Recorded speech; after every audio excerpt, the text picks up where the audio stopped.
ډېر ځای به تاسو اوس سرته رسولو او ترسره کولو سره مخ کېږئ چې ورته اړتیا به نه وي او کول یې په ځای راوړلی سو. ترسره کول چې دي خپله د اجرا کولو معنا لري او د یو عمل بهیر ښیي او همدارنګه سرته رسول یې پای ښیي چې یو کار پای ته ورسیږي. که دا مراد نه و بیا د دوی دوو په ځای یعنې د سرته رسولو او ترسره کولو په ځای همغه ساده کول غوره دي.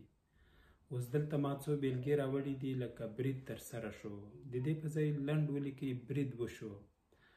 عملیات ترسره شوي، ترسره شول یا عملیات ترسره کیږي په ځای ولیکئ چې عملیات وشول، عملیات کیږي، عملیات شوي.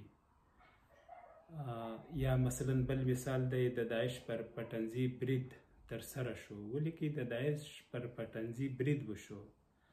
یا مثلا که وایي د داعش پر پټنځي برید ترسره کیږي ولیکه چې د داعش پر پټنځي برید کیږي. پوتین جنگي جنایتونه ترسره کړي، موږ به قضاوت نه کوو خو جمله ده دې په ځای لیکلی سو چې پوتین جنگي جنایتونه کړي.